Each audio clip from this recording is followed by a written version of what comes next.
First, thanks for being here. I'm aware that there will be a press conference this afternoon with some community members who obviously are hurting and are frustrated and struggling, and we support their conversation this afternoon. And I wanted to give you guys an opportunity just to be able to hear from me and also to ask any questions. What you see with people walking out the door is our weekly MSTAT meeting. And that is where we talk about the crime that's occurring in our city, our strategies, our resource allocation. We focus on trends and patterns. We focus on people committing crimes. There are more than just the white shirts that you see here that are responsible for all the divisions and precincts in the city of Minneapolis. There's the Hennepin County Attorney's Office. We have some federal partners and some other law enforcement partners as well. So it's a very focused, strategic meeting. And one of the things that we talked about is, frankly, when in May we were trending up significantly in gunshot wounds to people.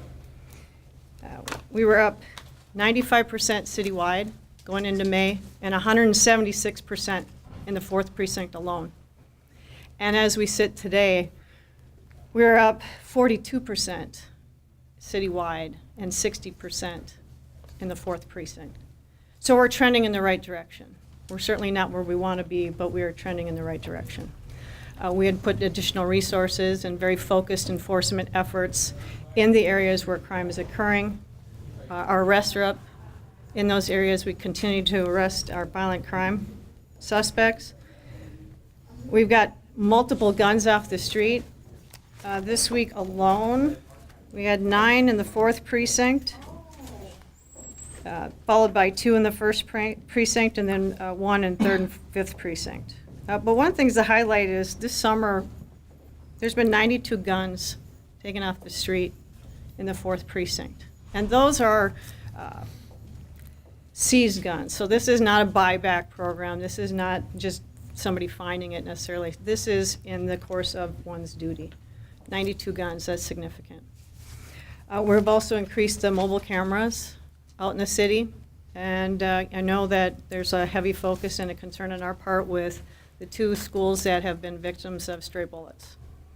And we have mobile cameras outside of those schools. As a matter of fact, today we had our Bike Cops for Kids greeting the children that were coming in Sojourner School. So we're doing many things. We have our police community support team out there who respond to scenes after critical incidents to help share information. We have, I think, a very robust enforcement strategy that obviously is having an impact, but we need stronger community partnerships, and we need the people out in the community who know people that are shooting others. They're in your homes. The guns are in your homes, and we need you to bring that forward. We need you to tell us, because you know who did it, and we need you to bring that information forward. Because I know there's concerns with moms out there. They don't want their sons going to prison. But you're going to lose them to prison, or you're going to lose them to homicide. And the only chance we have is to be proactive and to work with us. And so I encourage people to come forward. We have many ways to keep your identity, but we need you to come forward. With that, I'll answer whatever questions I may be able to Chief, answer. you've always said we can't police ourselves out of this Correct. problem. What do you say to the community? How do you get them to be more proactive? They need to be proactive in everyday ways and paying attention to things that are going on in their neighborhood. And I don't mean just calling on suspicious activity, but we all knew and grew up in neighborhoods where I was probably more afraid of my neighbor, and if she told my mom what I was doing, then I was afraid of the police. And so we need some more of that engagement. And I know there's a certain fear factor out there, and I'm very honest about that some of our community members are fearful to come forward. I understand that. So we need to do a better job of making sure that people feel comfortable to come forward and that we build those relationships. And we are making progress, there's no doubt about it. The people that stand behind me are working so hard every day to build those relationships, to have that enforcement, have community engagement. We've got more and more cops out of cars and connecting with our community members in a multitude of ways. Chief, can you explain to us how difficult it is for you to, these are all very random shots. You had one at Lucille, you had one at Sojourner. Right. How tough is it for your department to respond to this when it's just random? Well, the locations at times can be random, but we do believe we know who the people are. And so we are trying to focus heavily on people, right?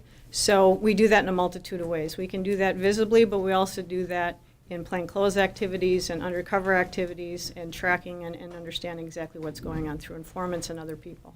And those are the things that we can't always share, and those are the things that aren't visible to the community, but I assure you that every resource that we possibly have available, we have working on this. You just touched on it briefly, that you know who the people are, and you've kind of said all through the summer, it's been the same group of people that are firing these shots all the time. Have you been able to make any inroads, infiltrate, arrest any of these people that are firing, and if so, how many? We have. We've made multiple arrests. As a matter of fact, this week, I look at Well, my... let me ask you this, who are these people? And how many are there? We know there's many that are gang. I'm not going to say we know everybody. Let me be really clear about that. What we do know that it's still a small percentage of the people that are involved in the shootings. And we know that it is gang activity. And we've had many conversations about who those folks are. So we had 36 arrests for violent crimes this week. 12 of those are still in custody. 24 of them are out. 7 had court or charges processed by Hennepin County and were released.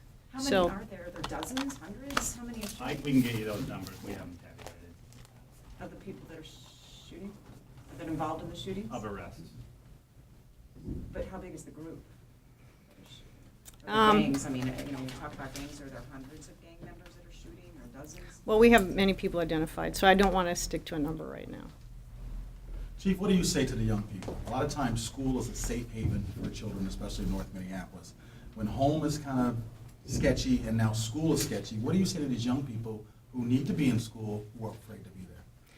Well, I think school is still a safe haven, and we're going to ensure that we have additional resources so people feel comfortable and feel more safe, but we need that community involvement. We need people out of their homes and out on the street. We need more of the good than the bad. And so I would just encourage people to continue to communicate and share the accurate narrative, because some of the things that continue to go on are narratives that are frankly inaccurate, and they cause fear factor. And I've always told people, if you want to know the truth, you can just ask me, because I will tell you. Chief, the last two that most people are talking about is Lucy Lane and Sonoma. Yes. How common are the incidents around schools? And are you actually putting more folks around the schools to protect the kids? I think it's a fair question to ask. Right. We have added additional resources around the schools, but the reality of those schools had nothing to do with those shootings. What we're dealing with are groups of people and individuals who have no fear of consequence, who don't care who gets in the way, who are very focused on shooting their target, albeit they're missing their target, and whatever's in the way gets hit. And I understand that's scary for people, and it's a challenge for us. And so the more we have conversation, we understand, and we are able to focus on those that we believe are involved and responsible, and people come forward proactively, because I know you know who they are, the better off we will be. We got time for one more? What do you think's changed as far as from past summers or past problems to this year, where they are firing and all these stray bullets are kind of going all over the place and hitting people? What's changed with the people who are shooting, that all these bullets are flying around? Well, one, social media has changed, which has helped really foster the anger, frustration, retaliation. It's things that people like. There's also just a combination of a lot of factors that are coming to play. People that have had beefs with each other are all coming to a head. We have people that are coming out of prison, that have been in prison, that are settling long-time scores. And so when you have a multitude of things that all converge at the same time, and frankly, these types of things ebb and flow. Thank you guys That's for the being reality here. of it. We really appreciate it, Officer.